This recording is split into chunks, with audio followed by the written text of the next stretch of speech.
Hey, Yinz guys and gals, gather round for a journey like no other. It's time to hop on board the Where Yinz Goin podcast. From the rivers that meet at the point to form downtown Pittsburgh, to the Great Salt Lake, to the furthest corners of the globe, Matt and Katie will be your compass, your confidants, your companions of that, as we explore the wonders of travel. So kick back, relax on your couch, and let the wanderlust wash over Yinz as we discover new horizons and reminisce about old favorites. With Matt and Katie by our side, the sky's the limit. Join Matt and Katie on the Where Yinz Goin podcast, because when it comes to travel, the journey's just getting started.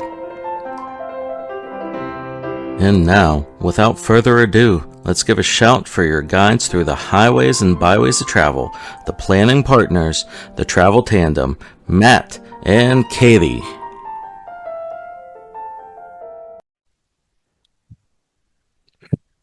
Hi, Yinz doing? Welcome to the Where Yinz Goin podcast. I'm Matt. I'm normally one of your hosts, but I'm going sort of solo today. Katie can't join us, but I do have Tyler and Roger back with us, who are both Civil War reenactors.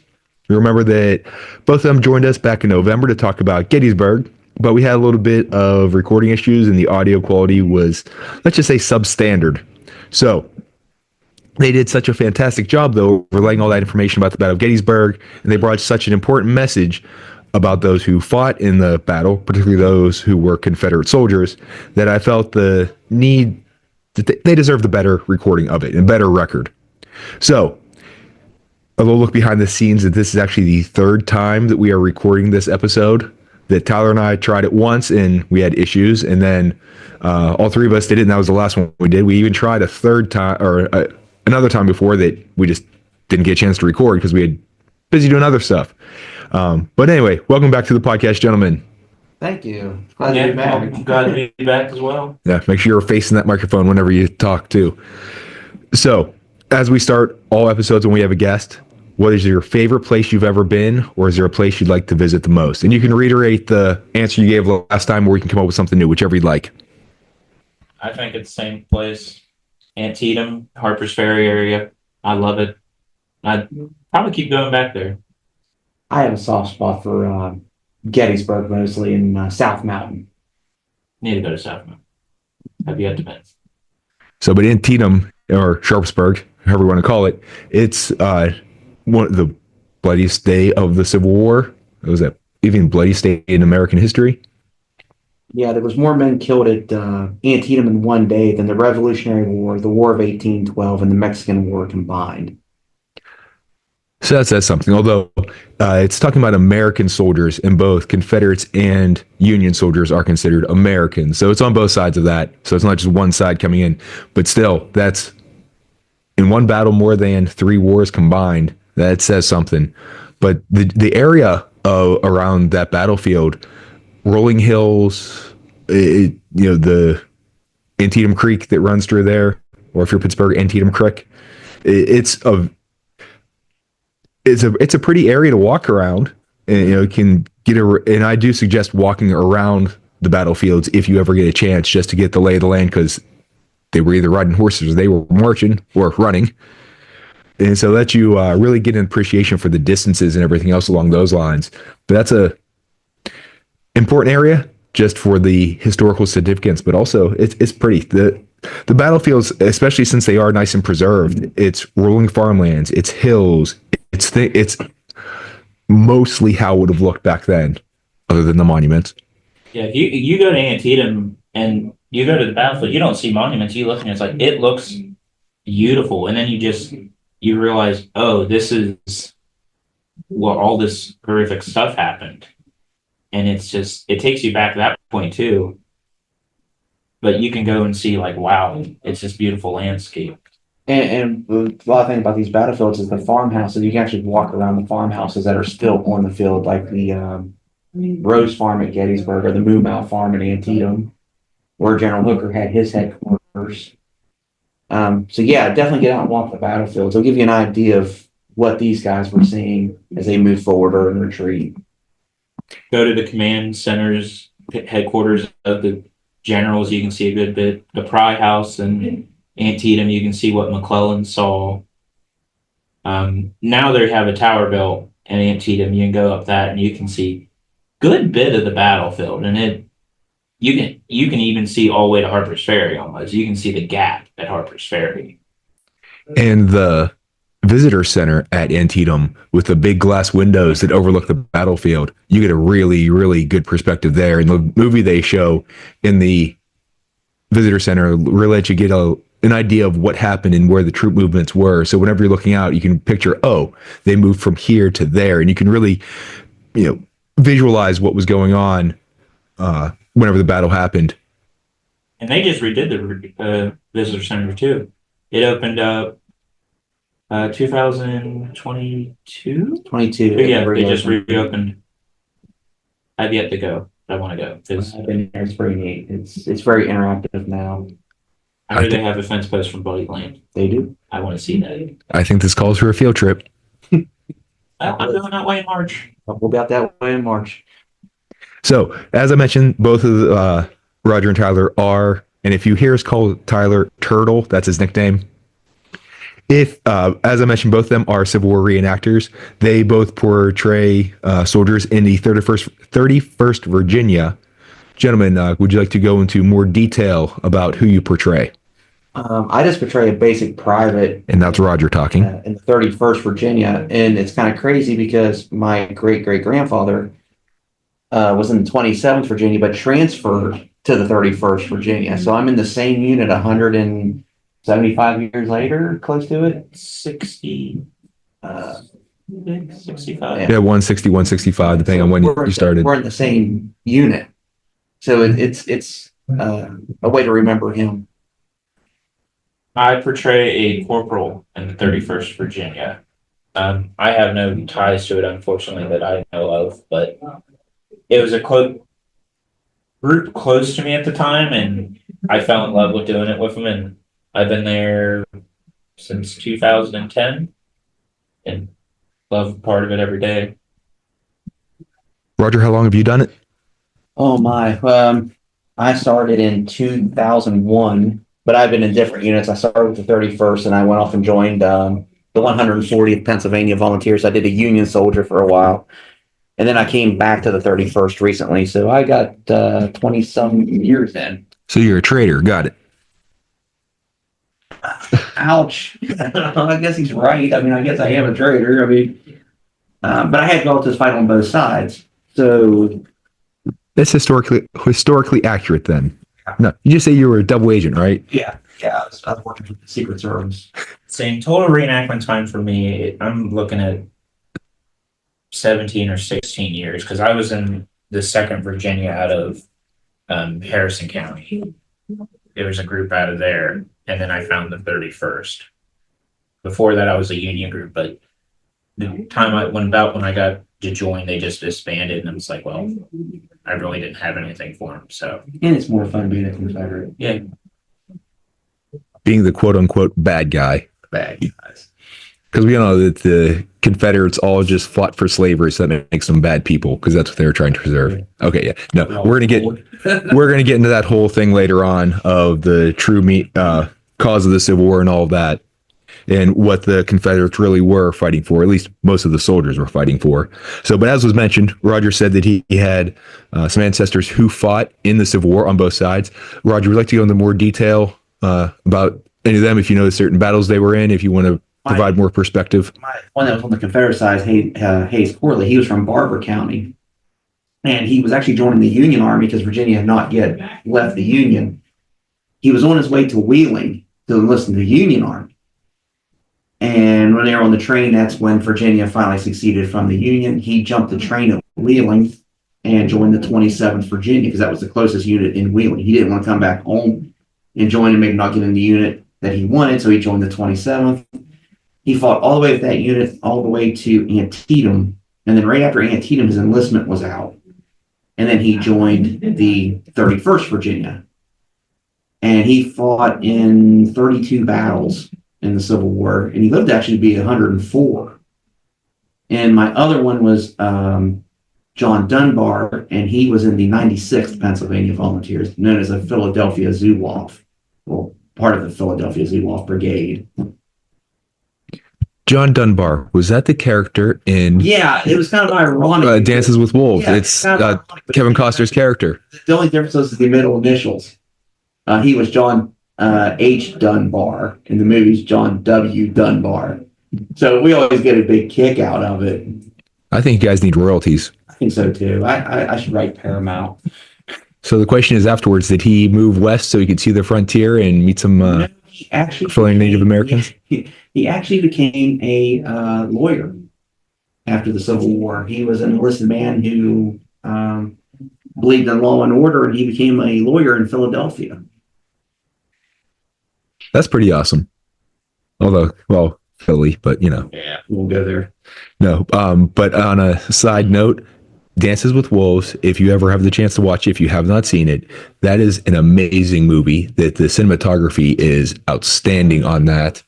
And the general message it sends of tolerance and acceptance and don't judge a book by its cover, and when you get to know someone, how your perspective of them can change. And it says a strong thing about blind prejudice and things along those lines. So very good message that is sent through that movie. It's not going to be one of the Civil War movies we talk about, but it starts a Civil War battle, so it works. Tyler, what about you? Your ancestors? I had 3 for the Confederacy and 2 for the Union. The Confederate ones, one was mortally wounded at Gettysburg. Still working on the names. I just can trace it back to the bloodline. This is my own digging, which I'm horrible at. And he was mortally wounded, buried in Richmond. The other one was in Fairmont. He wasn't a soldier, he was a sympathizer.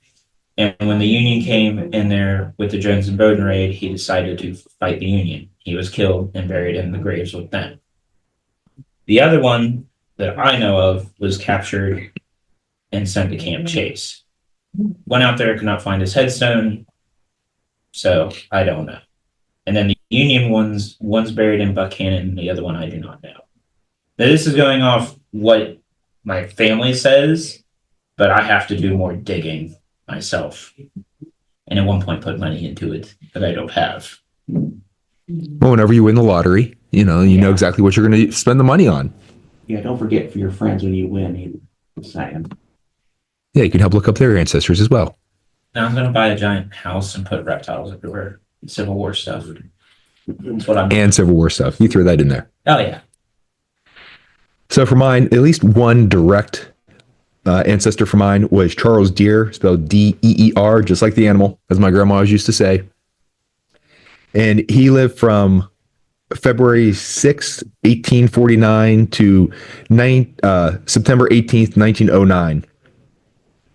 So just judging by the dates there, he was born, he was 12 years old whenever the Civil War started. So I don't think he saw too much combat. And I think he served in 2 different groups that he was in. I think he was in the 193rd Pennsylvania Infantry Company D, although the person listed is Charles Deer with his last name spelled D-E-A-R. Although he was from Pittsburgh, so I don't think that it was anyone different. Served from July 19th, 1864 to November 19th, 1864. It was 100 days. Mainly they were in Baltimore, Maryland and Wilmington, Delaware doing bridge duty. So they're guarding bridges for the railroads so that the Confederate troops didn't destroy them and then disrupt supply lines, both to soldiers and to normal citizens. And then later on, the one that we have confirmed is that he was in the 78th Pennsylvania Infantry Company H. He's listed as a musician. So being that young, he would have been too young for combat. That at this time, he served from February 21st, 1861 until September 11th, 1860, or excuse me, February 21st, 1865 to September 11th, 1865. And they were mainly down in Nashville for that. And on his obituary, he's listed as a drummer boy when he was 16. It says he later served as a private. And so if you look at those dates, he just barely turned 16 whenever he joined up with the 78th Pennsylvania. So I don't know if he was in the 193rd and they just didn't mention it, if it was something he was sort of not supposed to join, and he still did when he was too young. I don't know. So, but I guess then towards the end, if he kind of aged into it, that he would have been actually able to serve as a private and as a soldier. So, what got you two interested in the Civil War? I believe there was a book. It was called The Civil War, and it was by the National Geographics. And I think I got the book when I may have been like 6 or 7. My mom and dad got it for me at a yard sale. And I think that's what really hooked it. And then I started getting into my family history and realized this affected me because my relatives were actually shooting at each other, so I might not have been here. And I think that's why I fell in love with it. And then my family took me to Gettysburg one time, and I was hooked. Now, for me, it was my family went to KOA in Harper's Ferry. It was just big family gathering, basically, camp for the weekend. And I was probably 5 or 6, and I'm just playing with Tonka trucks and digging, and we're on actual part of the battlefield, and I ended up digging up a little bullet from a revolver now that I know, and that basically got me hooked from then. My mom regrets that day. Lola really regretted it. Hey, it gave you a hobby that keeps you out of trouble. Yeah. Or get you into it, one or the other. Kind of both, yeah. Pretty much do. Keeps you out of major trouble. How's that? That depends. That depends. Depends on your definition of major. So personally for me, we visited Gettysburg in 1992. We took a trip across, traveling from Pittsburgh. We were going to the beach. And so my parents made a couple of stops of it that we went to Gettysburg. We saw the battlefield for a day or so. We went to Hershey Park. Then we went on to, it was like Wildwood, New Jersey, somewhere around there. And we did a few stops along it, did a nice little road trip. But then in high school, our chemistry teacher was a Civil War reenactor. And he came into our history class and taught the lesson on the Civil War. He taught a day or so talking about specifically the Battle of Gettysburg. And we watched the movie Gettysburg, the Ted Turner kind of funded, and we'll talk about that a little bit later on. But he was pointing out some of the inaccuracies. Now look at all these guys. See, they're all old guys who are Civil War reenactors. In reality, the guys were mostly in their 20s, maybe even younger than that. And see how many people were here? Actually, that's about a fifth of what they really, actually probably was like a tenth that they had in the reenactment or from the movie. They really had a lot more, but that's all they could get with the extras and people who were willing to come. So he was showing all that stuff.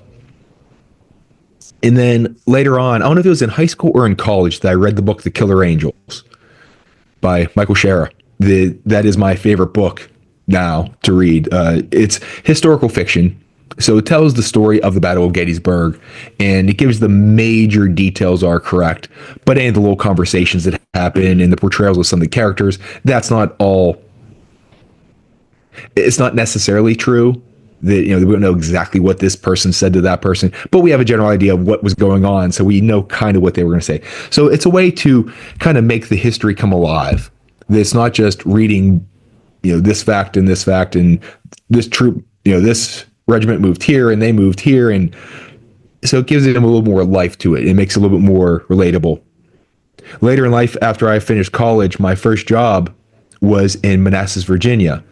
So where the Battle of Bull Run was, or Battle of Manassas, both of them. And I taught at Stonewall Jackson High School, which is now Unity Reed High School. They renamed it. And just in Manassas, I'm not sure if it's still this way, but at the time, this was around 2004-ish, that many of the streets were named after Confederate generals. I specifically remember a street named for Beauregard. So I don't think they would have changed too much in there. But just all being around there and just being able to walk to the different battlefields, which I did on a couple occasions, and just walk around the battlefields and see it. That all got me into it. And then I started reading more and more books that I found and watching other documentaries and things. And it just captured my interest. And we had a pretty interesting encounter or experience. What was that, back in August of 2024, that we got to go to the West Virginia University Archives, and we got to see artifacts from the 31st Virginia. including one was a ledger that we got to see. This guy got paid this much on this date, and this person got a new pair of pants, so it cost them this much money. And we got to see some of the notes that were written during actual battles, some of the communications back and forth, that some of them were signed by Stonewall Jackson and then his aide, Alexander Pendleton. And some of the terminology that he used was pretty... Jackson didn't mix words. If he liked you, he liked you. If he didn't like you, he just didn't like you. But the note he sends to the 31st to head back to Harper's Ferry, which we never did because we had to stay in line with Jubal early, because the battle had started when we got the orders. We were supposed to head back to Harper's Ferry to help Hill. And the exact words were, go and give General Hill a headache. Because him and General A.P. Hill did not like each other. They respected each other, but there was no love lost there between the two. Matter of fact, Jackson almost had A.P. Hill arrested and court-martialed twice in the Army of Northern Virginia. And that's going to lead to other issues later on that after... Hill and Longstreet didn't even get along. No. And then Lee was like, all right, I'm done with this. You're getting your own corps. Yeah. Have at it. Yeah. That's why the 3rd Corps was created in the Army of Northern Virginia, is because General Hill and General Longstreet couldn't get along. Longstreet was first, wasn't it? Yeah, Longstreet was the 1st Corps. And then when Longstreet and Hill didn't get along first. Mm-hmm. It was Jackson and Hill? Yeah, Jackson and Hill.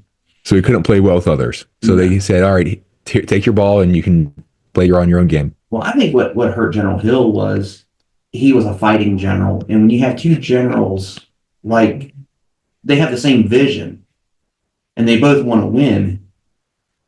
But Jackson is so religious and Hill is not. And when those two collide, they have the same vision, same goals, but they go about it by different ways. And there was always that conflict between Hill and Jackson. We'll talk about Jackson a little bit when we get into the different characters and major characters, I guess if you want to call them characters, the people who were big names that we're going to discuss in this podcast. So let's talk about the causes and the reasons for the Civil War. Now, the underlying reason was slavery, that caused a lot of issues, but the cause, what they were fighting for, what most of the soldiers were fighting for, was states' rights. And it's mentioned in the book Gettysburg, and I think in the movie as well, or in The Killer Angels and then the movie Gettysburg, is how they're trying to explain it, that some of the Civil War generals are talking to the visiting emissaries from different European countries, and they're trying to explain why they're fighting. And they made the analogy of, all right, the United States, it's a gentleman's club. We all agreed by these rules to be together. Well, now we don't like those rules, so we're leaving. And so that the southern states, and back then, it was not the United States of America. It was, as the official title, but it was more a collection of individual states. And states' rights and state pride was a bit stronger than national pride. I think, too, even if you look at West Point, pre-Civil War, the cadets did not take an oath of allegiance to the United States when they entered service into the United States military as young officers. They took oath to their states. That's why Lee said, I cannot draw my sword against Virginia, because he had taken that oath at West Point. And that's the thing, that throughout the Civil War, and specifically it's highlighted in the movie and the book, that it's, oh yes, we're Virginians. We're North Carolinians. And it's even in on Pickett's charge. Is it Armstead who says, for your lovers, for your sweet hearts, for your lives, for Virginia. And it's the states. And so it's a matter of, this is my state that I'm proud of. I live in my state, and my state is just in the... So it was more of a confederacy, the way that the perspective of the United States was more a confederacy. If we are individual bodies joining together for mutual cause, and if that mutual cause does not serve us anymore, we're going to leave. I like Jimmy Kemper's line in Gettysburg: the government of my home is home. My government is Virginia. And I'm sure General Dorsey Pender who was from North Carolina would have said the same thing. The government of my home is North Carolina. Saying they had their own money. Each state had their own money back then. Yeah. New York, Delaware, yeah, all of them had their own money. And so let's get into, well, now whenever some of the states did secede, some of those documents did mention slavery specifically. For example, Mississippi's says it.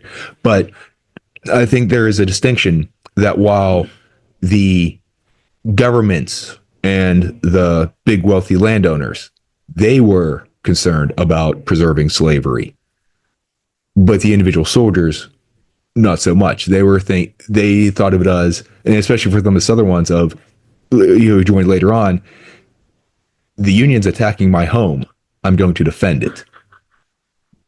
And it was often called the War of Northern Aggression. That while it's, hey, the South is leaving, you can't do that, we're coming to get you. And I was like, well, and then that just turned anyone who might have been sympathetic to remaining loyal to the Union against it, because, oh, what are you, you're coming in to attack my home, what are you doing? I'm going to fight back.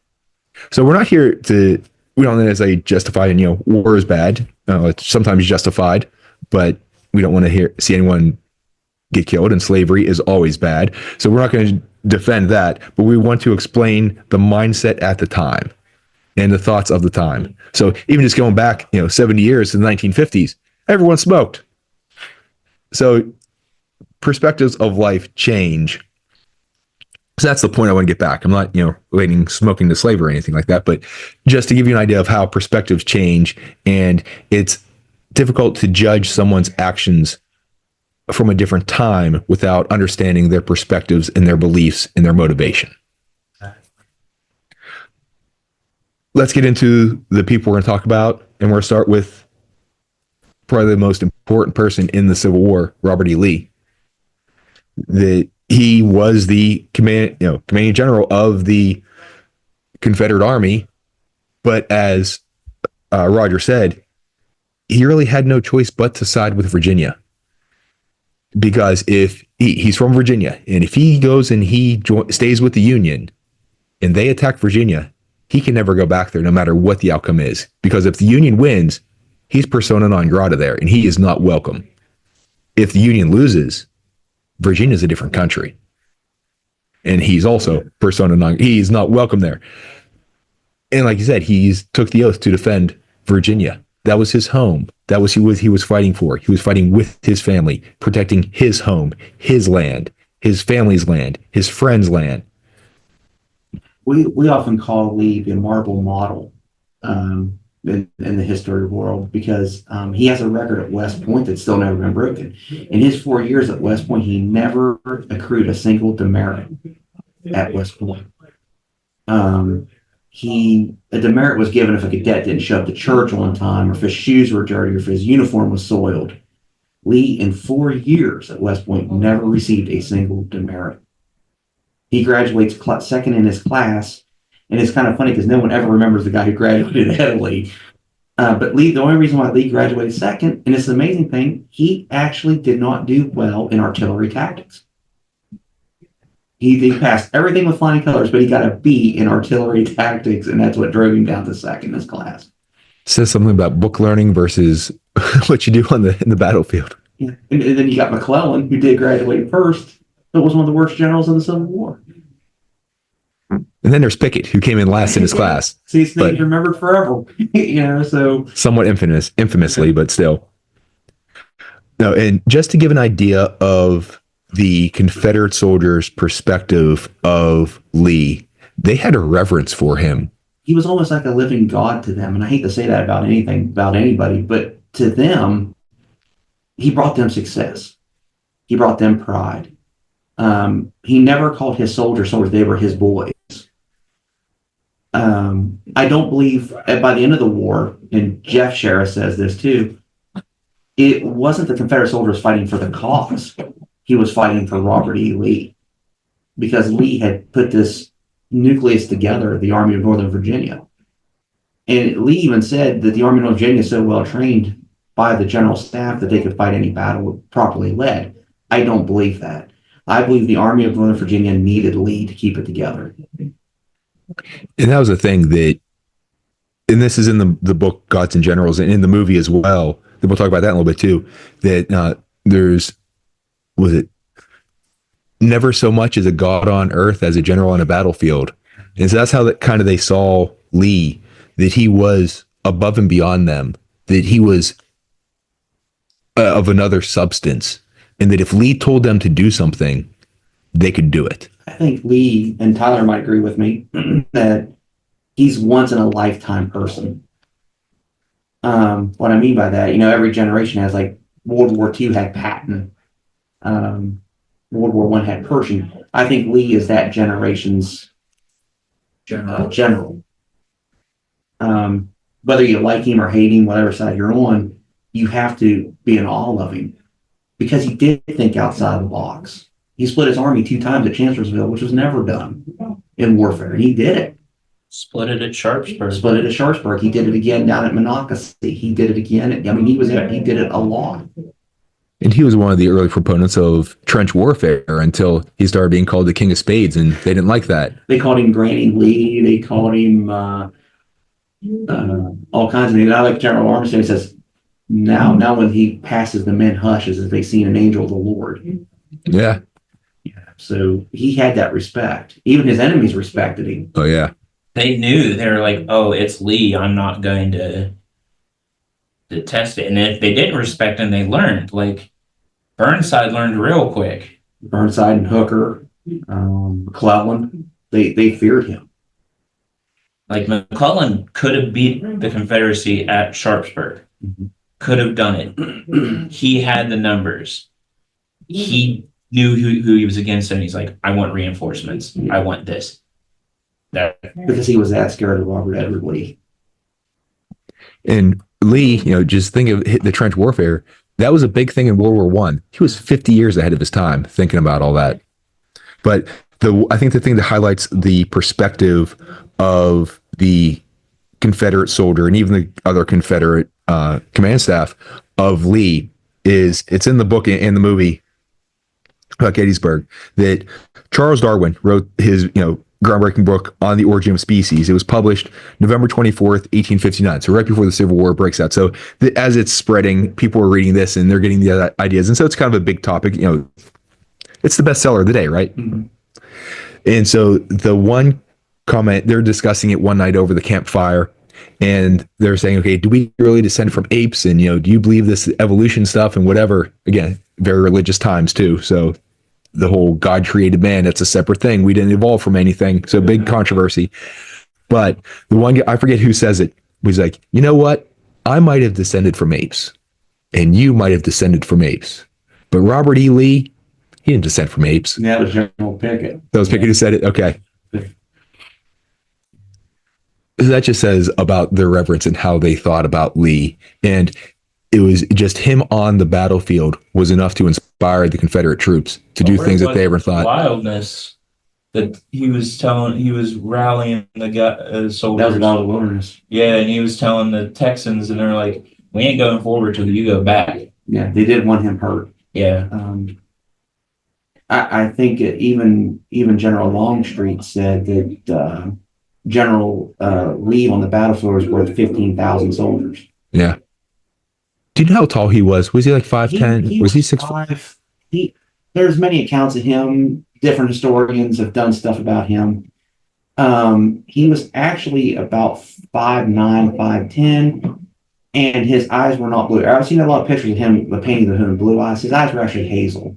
They said that he had eyes that would stare through you if he was angry. He wouldn't get angry. He would not raise his voice, but if he stared at you a certain way, oh, he had to look. Yeah, he had to look that you knew you were fighting trouble. But the thing with him with his height, that he would, for that time it was tall. Mm-hmm. Nowadays, it's kind of average, but he had shorter legs and he had a longer torso. So whenever he sat on the horse, he stood out. That he seemed he was taller than what he really was on the horse. So having the height, that's the thing with George Washington, that he was 6'1", mm-hmm. and just his height and his, it was imposing. And whenever he was on a horse and, he just stood out above everyone, again, it inspires you, the military, and you can see him. I think Lee you got to remember, Robert E. Lee is related to George Washington by marriage. He marries Anna Custis, who's General Washington's niece. And he imitated Washington throughout the entire war. Remember, he wore the 3 stars on his uniform, the rank of a colonel, because during the Revolutionary War, so did George Washington. He buys a white horse, Traveler, from Greenbrier, West Virginia, because Washington rode a white horse. So he imitates Washington in a lot of ways. And his dad fought with Washington. And his dad, Harry Lee, was one of the generals who served under George Washington. And you'll notice that famous name from was it the House of Burgesses with Virginia again. Next, let's go to a name that we talked about before, Thomas Stonewall Jackson, who he taught, was it artillery at VMI, Virginia Military Institute. Yes, and he, artillery genius, uber religious, horrible teacher. That he would memorize his lecture for the day. He would go in and deliver this thing word by word, photographic memory, I guess. And at the end, if his students didn't understand it, the next day he would go in and deliver the exact same lecture, word for word. So if you don't understand it the first time, here, I'll say it again in the exact same way. Remember, the cadets at VMI called him Tom Fool. Yeah, didn't say that too long after. No, didn't say too long about him. He never really cried for his losses. I mean, he did cry after Antietam. You could see it. You probably see it in his face in the movie Gods and Generals that he was exhausted. You could see the kid when that kid passed. Yeah, the little girl. There's a true story. He actually did write down. He because he had just had a daughter himself, and I think that really hit close to home with him. Because he lost one daughter, did he not? He lost one daughter and a wife. Yeah, and actually with his religiousness, after they had the first daughter and she passed away, that they wondered if God had taken the daughter from them because they loved the daughter too much and did not give that love to God. He sat ramrod straight every time he was in a chair because he didn't want to crush his insides. He ate a lemon. He loved lemons. Yeah, the lemonade and his wife's lemonade. Didn't like it. It always made it too sweet. And that's actually a thing that's in the movie Gods and Generals at the very end. We'll get into that in a sec. People say the turning point in the war was Gettysburg. Mm-hmm. I will counter that with saying the turning point in the war was several months earlier whenever Stonewall Jackson was killed. We talk about this too. Chancellorsville was Lee's greatest victory, but it's also his greatest defeat because he had lost General Jackson at Chancellorsville months before he was going to invade for Gettysburg. And the Army of Northern Virginia had to be reorganized because of that loss. Because Longstreet and Jackson could handle wings of the army, but you couldn't trust Richard S. Ewell or A.P. Hill to control a wing because they just didn't have the experience. So that's why he rearranges the Army of Northern Virginia out in May of '63. So Jackson's loss, like you said, I believe that's a turning point. And I believe Antietam is a turning point. Those two incidents really changed the Confederate Army. And it's not like it was early in the war.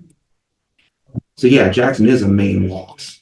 And I believe that is a turning point. Yeah, we'll get back into him a little bit with the whole thing surrounding his death whenever we talk a little bit more at the stuff leading up to Battle of Gettysburg.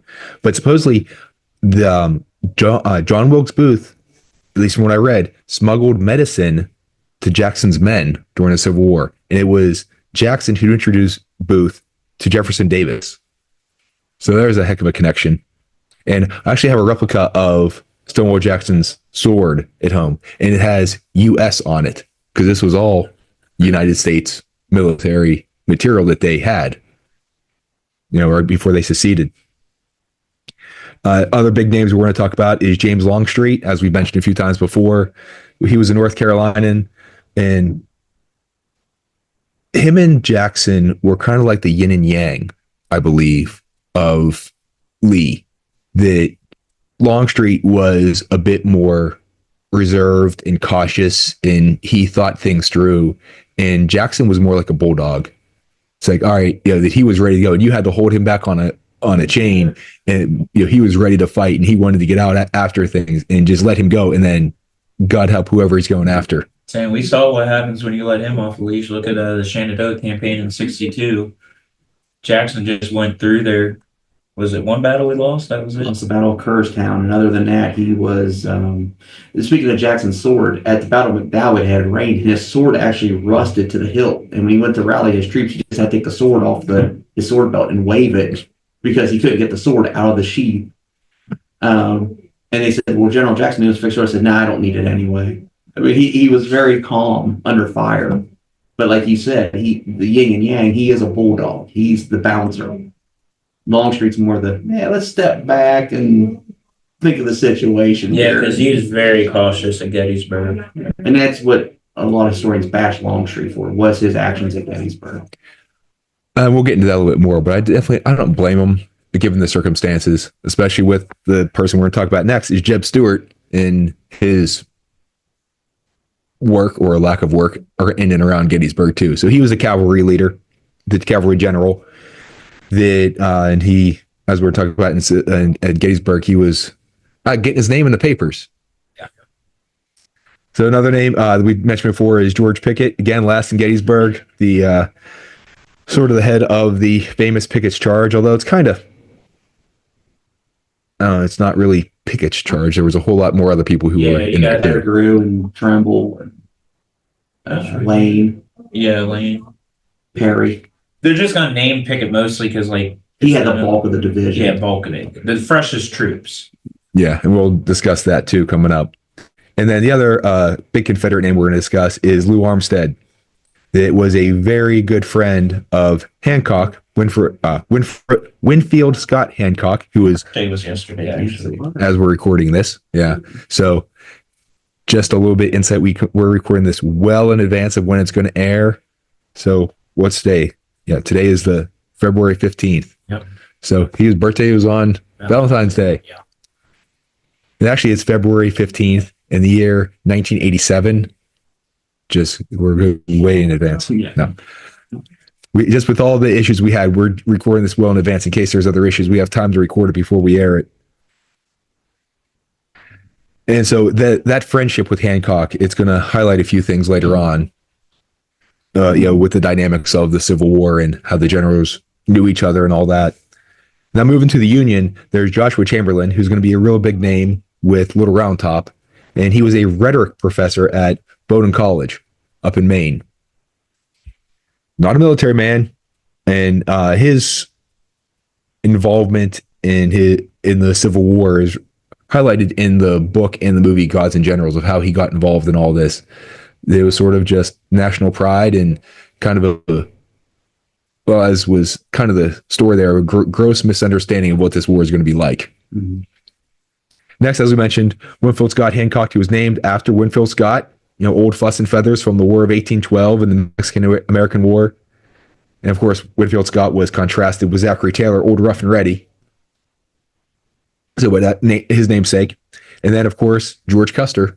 He's going to pop his head in here. He's going to become more infamous later on. Very infamous. Yeah. What do you think at this time? And we have Sickles. Don't forget him. You forget about Sickles. Because he basically saved it. It looks like he messed up, which he did. And in reality, he saves it. Mm-hmm. Yeah, he's the cushion. Yeah. So we'll come back to the Peach Orchard and talk about things along those lines. A couple of books, if you're interested in getting some more information on this. I mentioned The Killer Angels by Michael Shara. That, again, takes a great account of the Battle of Gettysburg. And Michael Shara also wrote the book For Love of the Game, which was, I think, a Kevin Costner movie. It was made about pitching a no-hitter and how the guy completely is not in the game. He's thinking about his love life the whole time. But Michael Shara's son, Jeff Shara, that Roger mentioned earlier, he then wrote several books in his dad's style of that historical novel, historical fiction thing. And it's Gods and Generals, which takes you through the entire first half of the Civil War. Then he also wrote The Last Full Measure, which takes you to the entire second half of the Civil War. So a nice balance and bookends on the Killer Angels that his dad wrote.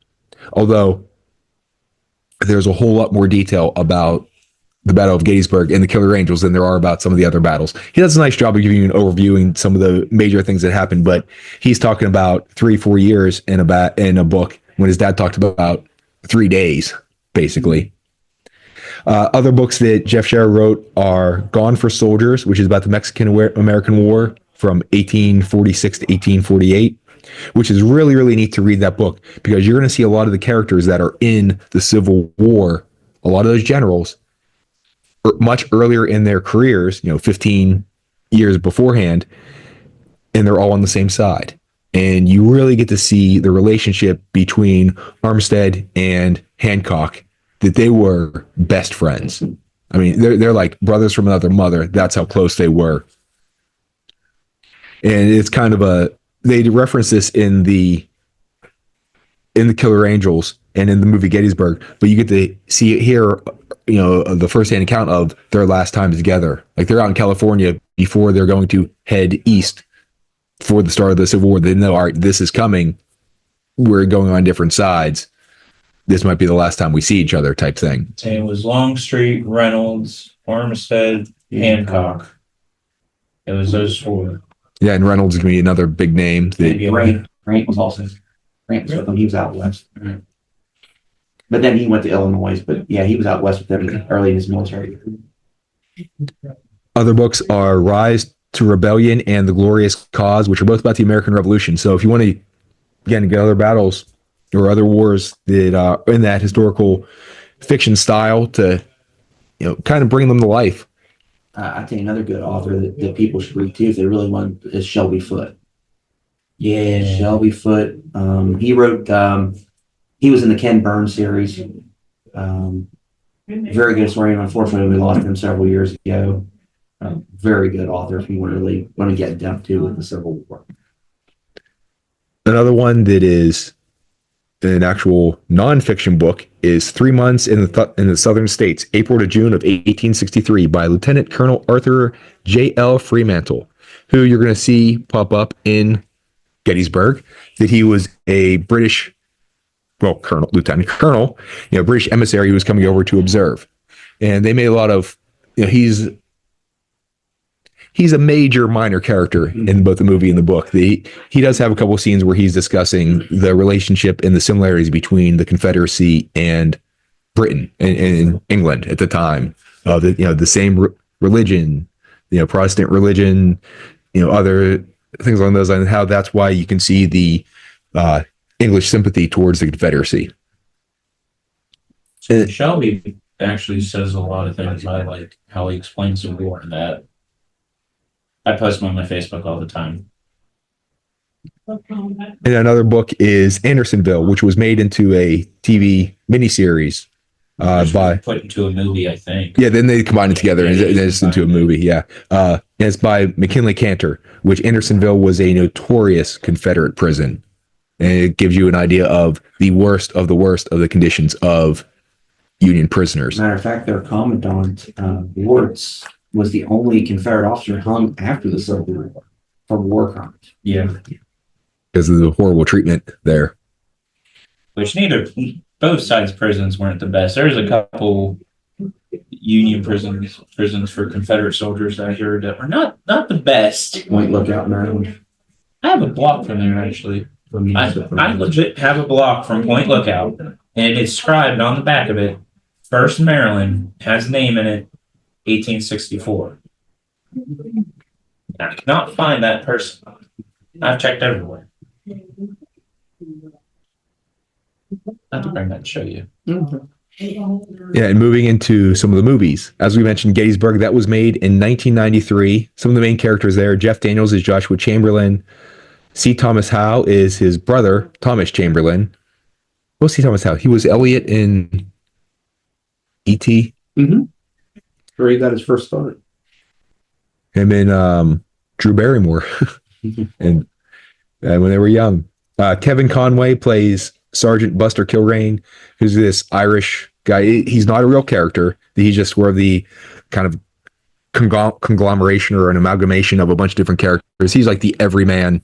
He's the narrator of the non-narrator narrator. That he's kind of just telling the story, laying background, therefore exposition type of thing.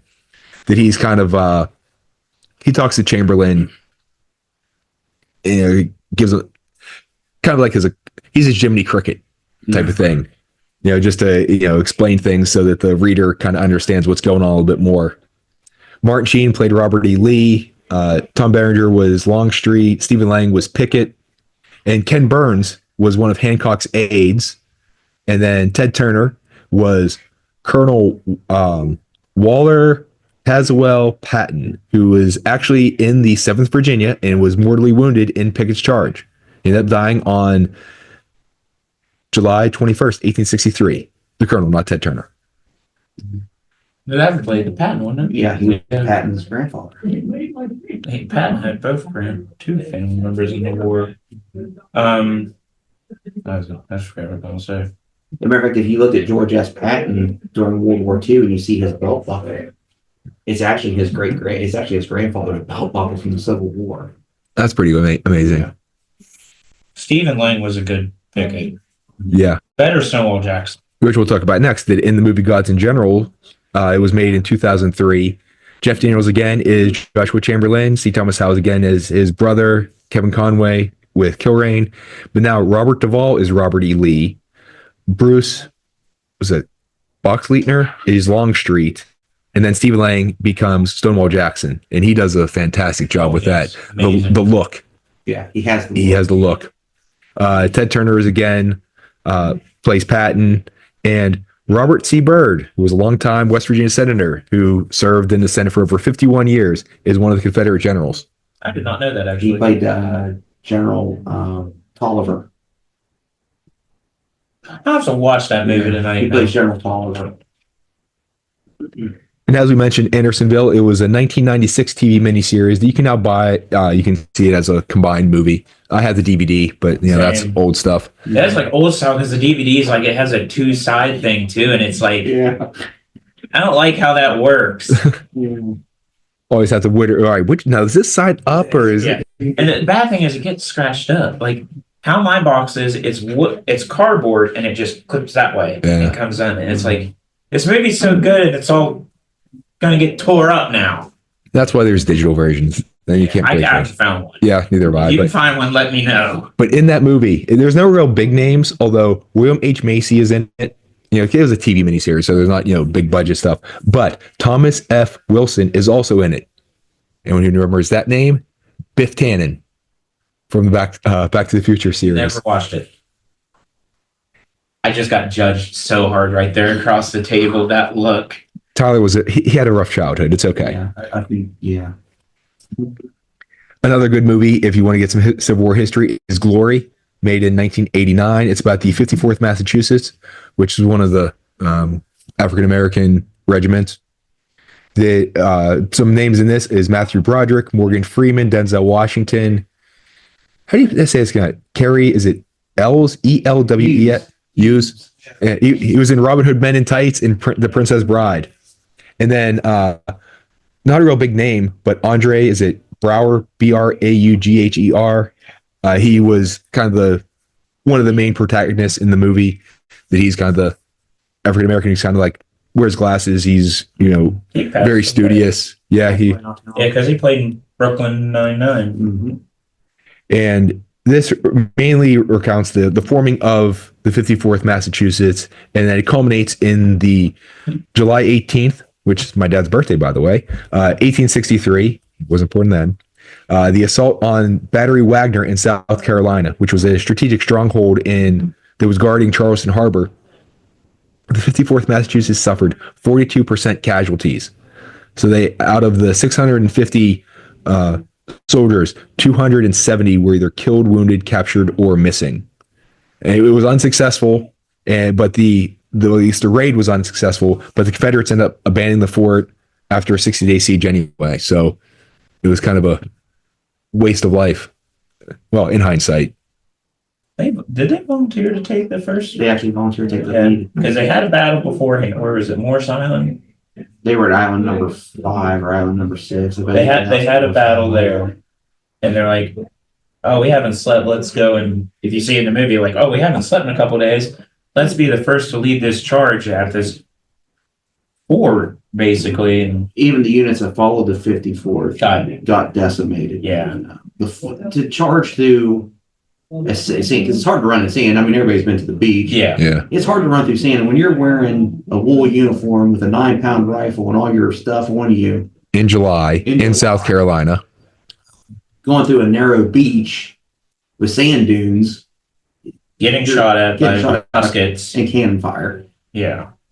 there's no way they could have took the fort.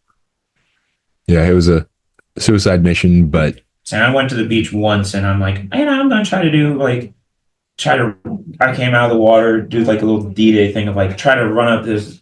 How the beach was, it was like the sand wasn't. I don't even know how they did them on D-Day, Yeah. and the fire was worse then. I give props to all those guys that do that. Yeah, I got to give my hat off to the 54th Massachusetts. Those were brave soldiers, and they were well led. That Robert Shaw was good. Robert Gould Shaw was no idiot. I mean, he was very good at what he did. He was at Antietam too, wasn't he? He was with the 1st Massachusetts. Where were they at on the battlefield? They made the assault on Sunken Road. Oh, it. So he's been through it then already. Yeah, as we like to say, seeing the elephant. and the good thing, at least historically accurate thing with Glory is whenever they have the initial thing of forming the regiment, they have some of the prospective soldiers and they're shooting their muskets, and the one guy is dead on, bang, bang, bang, but he's taking 2 minutes to load, and he's taking his good old time, taking time to aim, and then the Matthew Broderick character, is that Shaw? Mm-hmm. He comes up and starts yelling at him and go faster, and he fires his gun, fires his pistol right by his ear, and it shows the difference, and it makes a very strong point of we got a long way to go. And you got this is what you got and loading under fire, because there's Gettysburg. Go back to that. Yeah, there's some with what? There was one 12 bullets, 13, 14. They found a rifle on the battlefield after the war. It's in this museum now at Gettysburg. It has 12 rounds in it. Like stuff to the top where the guy just kept loading. So excited that he didn't shoot. He just kept loading his rifle. And that was something that that's in the movie that Kilrain describes of, now listen here, Colonel Darlin, you have to, in his wonderful Scottish accent or Irish accent, you have to make sure these boys are firing their guns. Some of them will just ram it bullet after bullet, and they keep loading rounds. Yeah. Although, as you guys mentioned before, that's not always their fault. That in the confusion of the battle, if you don't put your blasting cap or the powder in correctly, and you pull your gun, and it doesn't shoot properly, that the charge goes off, but no bullet goes out, and you're just ramming another one in there. So that can happen innocently, not just first out of reenactment I did with a gun. It was a parade for Philippi, and I got so nervous. I ended up putting a second charge. I just kept capping it off. Like, I did, and the mistake was I was wondering why it wasn't going off. I wasn't pulling the hammer all the way back. And was this the Memorial Day parade? No, they do a parade for the first land battle now. Okay. I know in Philippi, or no, that's Grafton. It has Grafton, the Memorial Day. My son joined the unit, and we had an experience with him down at White Bridge. He has a smoothbore 69 caliber, and he fired, and he thought it went off. Well, he double charged it, and then he jumped another double charge in it. So he fired off a 4-round burst, and it took him clear off his feet. He's not very happy I mentioned that. It was because we shoot 60 grains? 60 grains. So that'd be times 4. That'd be 240. Yeah.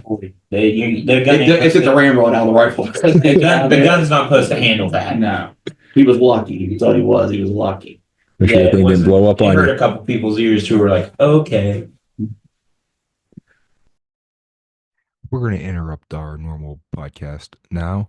So if you looked at the episode title or the description, you see this is part 1. So this is going to be a 3-part series spread out on July 1st, 2nd, and 3rd to coincide with the days of the Battle of Gettysburg. So we're going to cut this one off here, and then we will pick up tomorrow and you get to hear part 2, and then next day you'll hear part 3. But before we go, I want to give a travel tip, and this is a general travel tip. If you're going to travel anywhere that you are going by car, or even just on everyday stuff, get AAA. Have that roadside assistance. It has been very, very valuable to me over the past 30 years that I've been driving. Whether it's you leave the dome light on and the battery dies, or you get a flat tire, or you lock your keys in the car or something like that. Having the ability to call and get someone to come, even give you a tow is really, really useful. On that note, know how to do basic car maintenance yourself. So whether it's putting the extra fluids into your car, like the antifreeze or the windshield washer fluid, being able to change your own oil, being able to change a tire. I've had changed tires a couple times in my life, and one time this past February, I got a flat tire, and I tried to change it myself, but the lug nuts were too tight, so I had to call AAA, and they came. And the guy came, and he was there in a few minutes, so that was nice. But he said that there are some people who call and they sit for an hour waiting for someone to come if it's a busy time or if they're in a remote location, and they could have changed their tire in about 15 minutes. So make sure you know how to do that basic maintenance. It can save you time and getting stranded and on the side of the road for a long time. So if you have a destination or experience that you'd like to have us discuss on the Where Yinz Goin podcast, or if you'd like to share your favorite destination or a travel tip, please contact me. I'd love to hear your ideas and your feedback. Tyler, how can people get a hold of you? My Facebook is Tyler Turtle. Yeah, that's how I go by it. It works. And my email is turtleclaypole@gmail.com. And the 31st Virginia, you have is that a Facebook page as well too? Facebook page. Roger, just want to have people contact Tyler if they need anything? You can contact through Tyler, or it's brahamroger@gmail.com. We're happy to answer your emails about the unit or how to join it. Yeah, and we can pass it along if need be, if you're very interested, to the president of the group and stuff like that.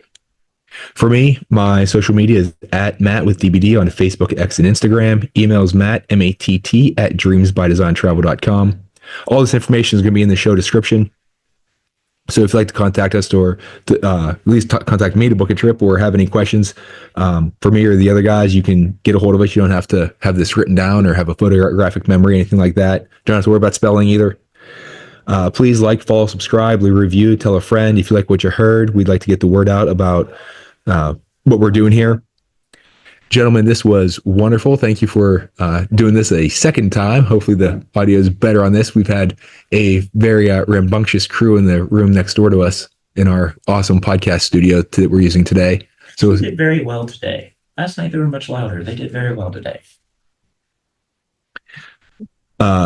It is an honor again to talk to you. The message that you are doing and the work that you are doing is invaluable, and it's really appreciated. And I'm a history lover, and have people learning and knowing things that actually happened and getting the full details is so important to understanding what happened and why things happened. And that's why I want to do this podcast again, to make sure we had a solid recording of everything. So we put this on record. So please join us next time. We're heading out in that. We'll see you later.